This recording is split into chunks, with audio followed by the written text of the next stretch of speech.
Halo, saya Siva Putri Hasani. Di sini saya akan menjelaskan mengenai materi manajemen operasi. Pengertiannya yaitu manajemen operasi adalah area bisnis yang berfokus pada suatu produk. Nah, atau bisa juga dikatakan sebagai rangkaian aktivitas yang menghasilkan nilai dalam bentuk barang dan jasa. Nah, ternyata seorang manajer operasi bertanggung jawab dalam mengelola proses pengubahan input menjadi output, serta memastikan pemeliharaan dan perkembangan berlangsung secara efektif dan efisien. Nah, selain pengertian dari manajemen operasi, ada juga pengertian dari operasi atau produksi. Operasi atau produksi adalah kegiatan yang berkaitan dengan pembuatan barang atau jasa. Di sini, produksi diartikan sebagai kegiatan yang menghasilkan barang atau produk dengan mengubah bahan mentah menjadi produk atau jasa. Sedangkan operasi adalah kegiatan yang berkaitan dengan manufaktur atau perusahaan jasa yang tidak hanya menghasilkan barang, tetapi juga berkaitan dengan pelayanan atau jasa. Rumusan masalah. Rumusan masalah ada dua, yaitu yang pertama, bagaimana membuat sistem informasi penjadwalan produksi yang dapat mengolah data permintaan pelanggan. Dan yang kedua, bagaimana penerapan tata letak pada perusahaan.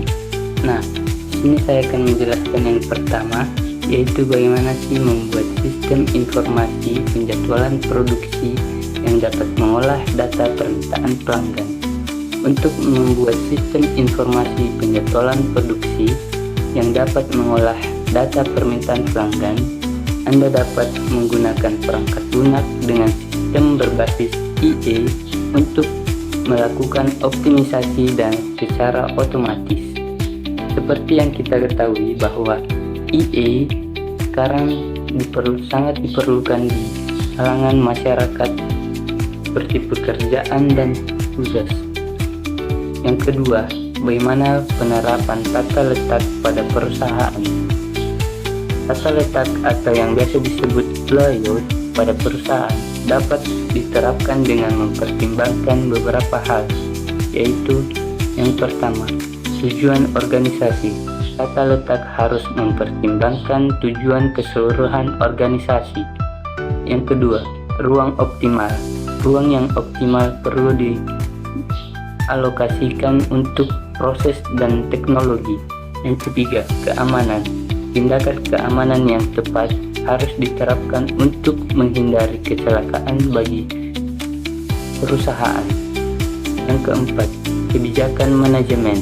Tata letak harus mempertimbangkan kebijakan manajemen secara keseluruhan dan arah masa depan organisasi.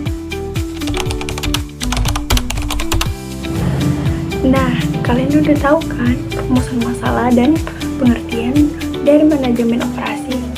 Selanjutnya, kalian juga harus tahu nih, apa sih tujuan dari manajemen operasi itu?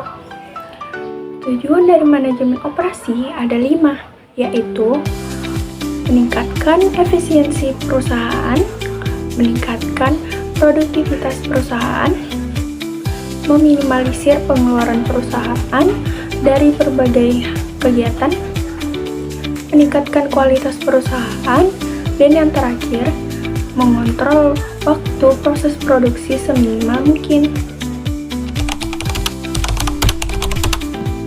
Nah, setelah mengetahui tujuan dari manajemen operasi, sekarang kita belajar dari pengertian operasi jasa dan barang. Operasi jasa adalah kegiatan yang menghasilkan produk berwujud dan tidak berwujud seperti hiburan, transportasi, dan pendidikan.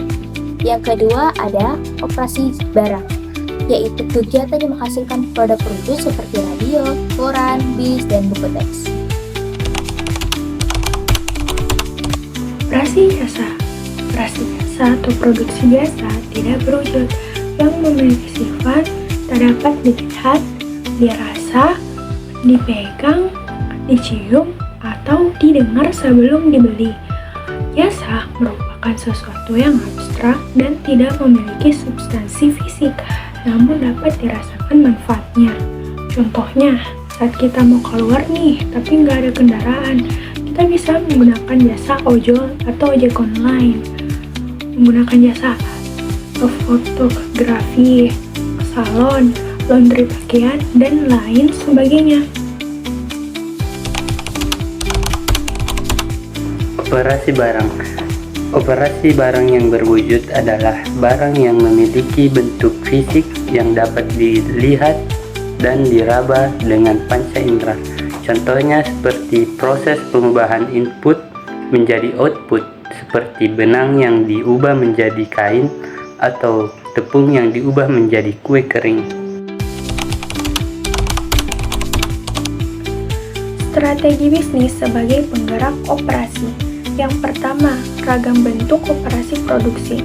Untuk menarik mata pelanggan, strategi ini menentukan kemampuan dan bagaimana operasi itu berjalan dengan baik.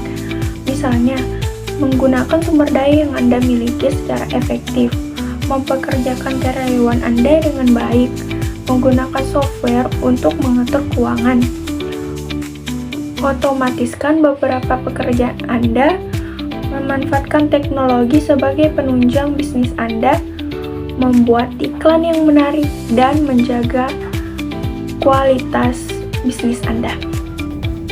Yang kedua, ada strategi bisnis menentukan kapabilitas operasi. Nah, menentukan kapabilitas operasi berarti menentukan kemampuan atau aktivitas yang memungkinkan suatu organisasi mencapai tujuan atau sasaran tertentu. Nah, kapabilitas juga berarti kemampuan memahami hal yang mendetail dari kelemahannya hingga bagaimana cara mengatasinya. Ini adalah salah satu kemampuan khusus yang membuat produk berjalan dengan baik hingga mengungguli pesaing. Yang ketiga adalah kapabilitas. Sangat perlu bagi perusahaan untuk menambah lebih dari satu kompetensi, karena para pelanggan lebih memilih suatu perusahaan yang memiliki kelebihan atau kompetensi banyak. Mengapa suatu perusahaan perlu menerapkan strategi operasi dalam usahanya? Karena pentingnya perumusan strategi operasi merupakan metode taktis dalam sebuah bisnis untuk mencapai tujuan. Dengan mengembangkan strategi tersebut, perusahaan dapat memeriksa dan menerapkan sistem yang efisien dan efektif untuk pengelolaan sumber daya mereka.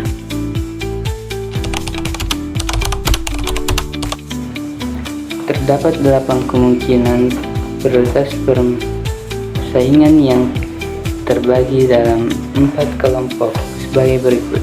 Yang pertama, operasi biaya rendah. Pendekatan bisnis yang bertujuan untuk mengurangi biaya operasional dan produksi tanpa melibatkan kualitas. Yang kedua, desain performa tinggi. Desain yang dioptimalkan, fungsional, dan berkelanjutan. Yang ketiga, kualitas yang konsisten. Kualitas produksi yang tetap sama dan berkualitas tinggi secara berkelanjutan. Yang keempat, waktu pengiriman cepat. Layanan pengiriman lebih cepat dari standarnya. Yang kelima, pengiriman tepat waktu. Proses pengiriman barang dan penjual kepada pembeli dalam jangka waktu yang telah ditentukan. Yang keenam, kecepatan pengembangan. Jumlah semua poin upaya dari item yang diselesaikan satuan pekerjaan. Jika hal tidak lengkap, maka hal tersebut tidak diperhitungkan. Yang ketujuh, kustomisasi. Kondisi ketika sesuatu tercampur akan tercemar oleh unsur lain. Yang kedelapan, fleksibilitas volume untuk memenuhi kebutuhan pemasok dan mencegah masalah dengan tingkat persediaan.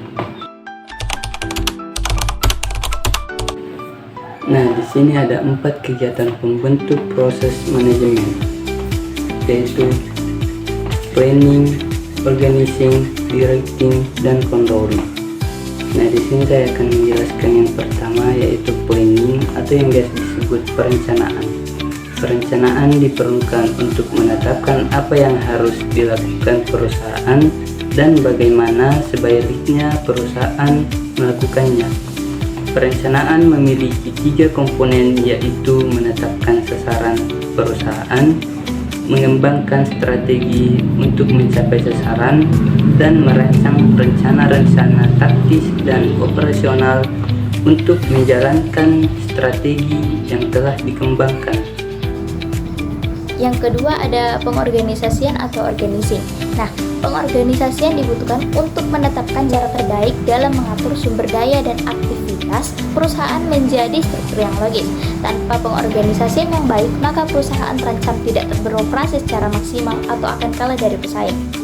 Selanjutnya yang ketiga, pengarahan atau directing. Para manajer dan pemimpin perusahaan mempunyai wewenang untuk memberikan perintah dan meminta hasilnya. Dalam memberikan pengarahan, seorang manajer bertugas memandu dan memotivasi para karyawan untuk mencapai sasaran perusahaan. Terakhir, ada pengawasan atau controlling. Pengawasan atau controlling proses memonitor kinerja perusahaan untuk memastikan perusahaan tersebut telah mencapai sasarannya. Jika terdapat penyimpangan, maka harus segera dilakukan evaluasi agar perusahaan tersebut selalu berjalan untuk mencapai sasaran yang telah ditentukan. Jadi, kesimpulan dari materi kita hari ini adalah manajemen operasi atau MO menjalankan fungsi back-end. Ini adalah bidang karir yang menarik yang menguasai produksi, inventaris, dan kontrol kualitas untuk menyiapkan produk bagi pasar. Operasi yang efisien memungkinkan bisnis untuk berkembang dan berhasil. Jadi, itulah presentasi dari kelompok 5. Mohon maaf jika ada kesalahan dalam menyampaikan materi. Kesetiaan tanpa kekasih. Sekian, terima kasih. See you.